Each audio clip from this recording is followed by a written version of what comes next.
faut féliciter nos amis belges qui ont publié en 1944 l'encyclopédie du mouvement astrologique de langue française de Herbé de Thun. Il manquait le mot mouvement astrologique que j'ai repris pour mon association 30 ans plus tard. Et donc ça, c'est une mine d'or pour les gens qui veulent comprendre l'histoire du milieu astrologique, notamment une notice sur la Société astrologique de France. Cette fameuse Société astrologique de France que le CIA a voulu s'emparer du nom en 1976 et que j'ai récupéré in extremis pour en faire la succession de cette Société astrologique de France. Et puis, ils ont publié également, toujours à la revue, la synthèse de l'œuvre de Paul Chouinard,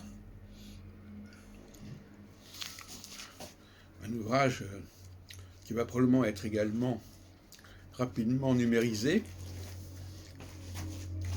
Et je rappelle le très joli congrès qu'ils ont organisé en 1935 et dont j'ai parlé très succinctement et qui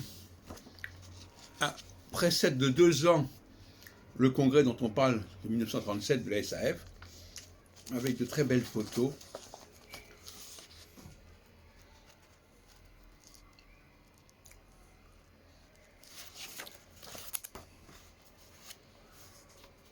On reconnaît Kraft, notamment, Braille évidemment.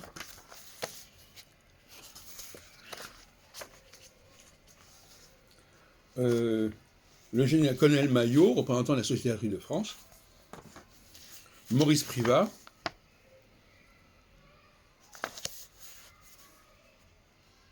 Henri Gouchon. Voyez-vous donc finalement ce congrès de 1935, bien oublié, est le précurseur de celui de 1937.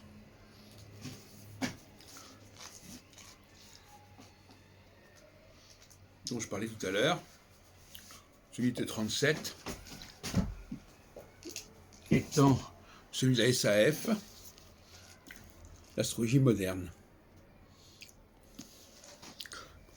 mais qui a eu lieu en même temps qu'un autre congrès pendant le mois de juillet 1937, celui du Collège astrologique de France.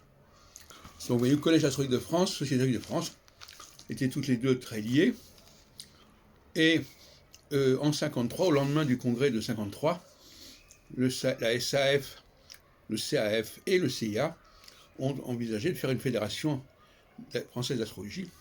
Et on ne comprend pas donc pourquoi le CIA a voulu s'emparer du nom de la SAF.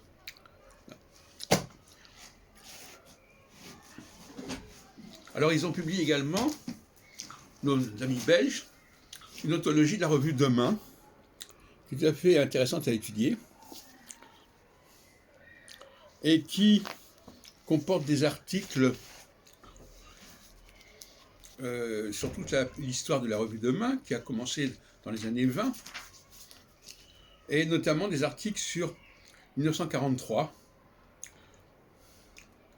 1942-1943, le thème d'Hitler. Donc c'est intéressant de voir la vie astrologique pendant l'occupation, enfin, sous la règne du chancelier Hitler, et les propos qui sont tenus. 1943, année de la Renaissance, etc.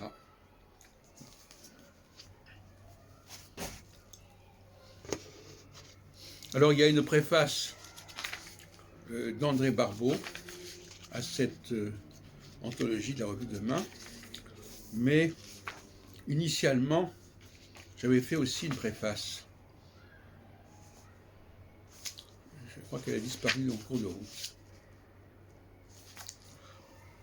Et je rappelle qu'en 1980, j'organisais à Bruxelles moi-même un congrès astrologique